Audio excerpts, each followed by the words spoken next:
মহালয়া উপলক্ষে আগমনী উৎসব ও বর্ণাঢ্য সাংস্কৃতিক অনুষ্ঠান অনুষ্ঠিত হলো ধর্মনগরে।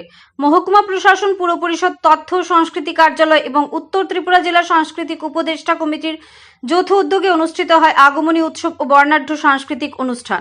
ধর্মনগরে কালীদিঘির পাড়ে অনুষ্ঠিত আগমনী উৎসব প্রদীপ প্রজ্বলনের মাধ্যমে উদ্বোধন করেন রাজ্য বিধানসভার অধ্যক্ষ বিশ্ববন্ধু সেন। তাছাড়া উপস্থিত ছিলেন পুর পরিষদের চেয়ারপারসন মিতালি রানী দাস সেন, ভাইস চেয়ারপারসন মঞ্জুনাথ, জেলা শিক্ষা আধিকারিক সুখময়নাথ, জেলা তথ্য ও সাংস্কৃতিক কার্যালয়ের যুগ্ম অধিকর্তা দিলীপ কুমার দেববর্মা, মহকুমা তথ্য ও সংস্কৃতি কার্যালয়ের বরিষ্ঠ তথ্য আধিকারিক সঞ্জীব কুমার দাস প্রমুখ।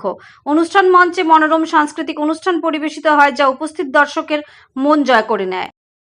মহালয়ার পূর্ণ প্রভাতে ধর্মনগর এত সুন্দরভাবে অনুষ্ঠান করছে শিল্পী, তারপরে শিল্পী গোষ্ঠী, ধর্মনগরের সমস্ত শিল্পী গোষ্ঠী, তাছাড়া পুরসভা, তাছাড়া ইনফরমেশন কালচারাল অ্যাফেয়ার্স ডিপার্টমেন্ট এবং অগণিত জনগণ একটা প্রাণস্পন্দন এখানে উৎসব জাগিয়ে তুলেছে মহালয়ার পুণ্যতিথিতে, এবং এটাকে উত্তরোত্তর শ্রীবৃদ্ধি হচ্ছে। আমি মঞ্চে দাঁড়িয়ে আমি ধন্যবাদ জানাচ্ছি।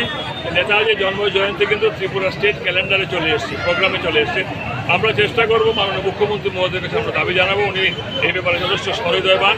মহালয়াটাও যেন ত্রিপুরার গভর্নমেন্ট ক্যালেন্ডারে চলে আসছে, একটা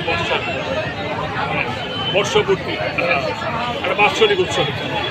আজকে সবাইকে ধন্যবাদ, নমস্কার, শ্রদ্ধা জানাই। আসন্ন শারদীয়া পূজা সবাই যেমন ভালো কাটে, সুন্দর কাটে।